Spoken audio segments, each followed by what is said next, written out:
So excellent. We're here with the beautiful Miss Betty Grenig of the American Red Cross. And Betty, I'll ask you the questions. The camera's rolling. So here we go. Uh, Tell me a little bit about yourself, your family, your kids, your former occupation. My former occupation. I am getting near that age where it's time to choose a new career. I have two children. One of them was in medical research, and the other one is a lawyer, and he was a professor at the law school for a number of years, and he does arbitrations and writes books. He doesn't write his mother, however, and they're good Army brats. And then, of course, maybe you could tell them about all of your boys from across the world that you hosted in your home. Oh, yes.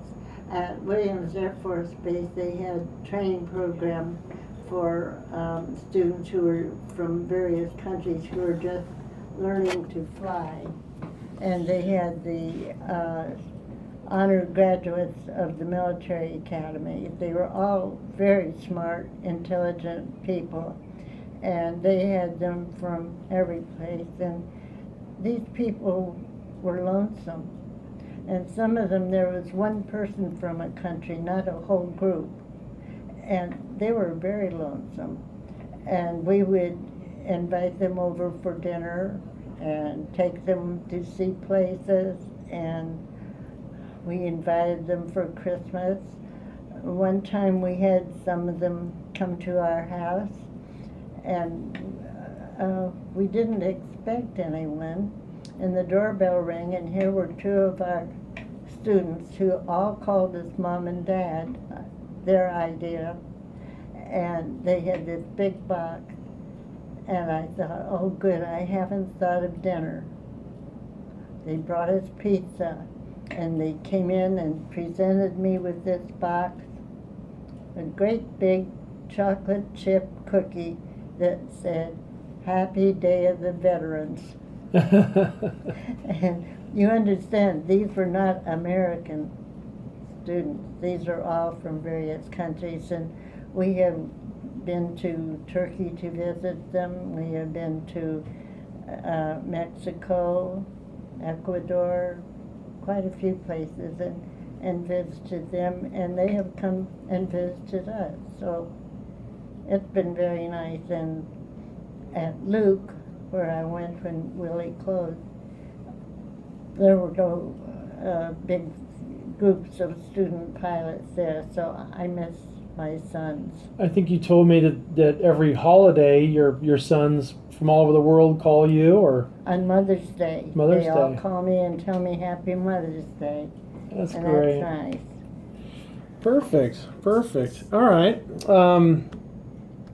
And you've lived in Scottsdale now for how long? We moved here in 1961. 1961. Same home.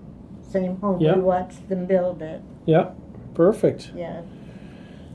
And so when did you start volunteering with the Red Cross, and what did you do initially? I was 17, a senior in high school. My mother said they're sending out a call for people who knit. They need knitted socks, caps, and 6-foot-long scarves. You know how to knit, so let's get working. And I started, and I knitted socks and knitted socks. They were knee-high, olive drab, army socks. Did that for years. Nice. And what kind of things do you do now as a volunteer, besides amazing public appearances? Well, I put a lot of pages together and make packs for disaster victims. That seems to be mostly from fires lately, and do a lot of stapling. And I kind of do whatever they need. And the computer doesn't do everything. There's a lot of folding folding in thirds and all that they haven't trained the computer on as yet. And I can still do it, Sure. so that's fine. You're the first thing that those clients of ours receive is those packets of information at a home fire. Yes, So, yes. and of course you've done a variety of things for the Red Cross. Maybe talk about what you did at Luke Air Force Base. I did a lot of shredding. A lot of shredding. There were a lot of things that maybe they should have kept, but better that they're shredded. And a lot of filing. I didn't,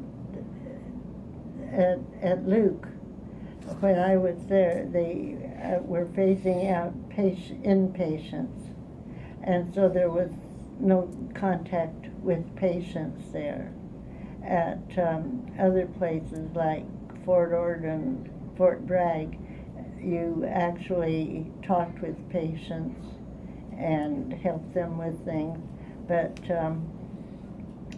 at Luke, it was more clerical work. Mm-hmm. And then maybe recount the story when, because there's the great photographs of you getting into the F-16, about what your doctor said. Oh, well, Luke was so happy they wanted to take me up in the F-16, which sounded wonderful. But I had to have the doctor's letter. And the doctor said, oh, fine, you can get in there and go up. But he said, your heart will go up with you, that's fine, but I'm not sure it'll come back with you. And so, no, you can't go for a flight. So I practiced on my 6-foot ladder at home, getting up and down, thinking if I'm going to get in the cockpit, no one's going to hoist me up or grab me when I fall. And I did it all by myself. And I got in the cockpit and got the helmet on, and it was quite an experience. Sure. Oh, I wish they would have taken you up. You didn't want me to come back? You would have come back. You would have come back before the young, healthy pilot. Oh, well. Anyway, that was fun. And then when they got the F-35, which is their new airplane, they took me right out to the airplane so I could pat the finish on it. It's not an aluminum finish. And they explained where the bombs were underneath. I could do everything except don't get in the cockpit. You can't look in the cockpit. That's for pilots. Then they showed me the helmet that they wore. It's an amazing helmet. $250,000 for one helmet. Yep. It was an amazing. It's an amazing plane. Sure is. So why do you love volunteering, and why do you love volunteering for the Red Cross? Well, I started out young, and every place that we've lived, most every place, there's been a Red Cross, and you move and you don't know anyone, and you go to Red Cross, and they have a job for you, and you meet people, and you're helping people. And was that initially through your husband's, well, not initially because you were doing the socks, but being that your husband traveled the world with the Army, that made it even more possible? Did your husband's role in the military Help what I was doing? Yeah, I guess. No, he supported me. And if I couldn't get home in time to start dinner, that was all right. But no, in fact, after he retired from the Army, he went to work for the Arizona Bank, and then he retired from that, and he went to work for the Red Cross, and he worked there as long as he could. And we both went out to work at Luke. Yep. That was good. That is good. So we're getting close to the end here. What is it like to be the longest serving volunteer in Red Cross history? you don't think about it. I mean, it doesn't make any difference how long you work. My thought is, which I always am talking about, be reliable. I don't care how many years you've worked, but if you're going to come to work every Thursday and, oh, well, next Thursday I won't be able to, and I think I can come the next Thursday, you're not a good volunteer. You have to be reliable. They have to be able to count on you and know that you are going to be helpful.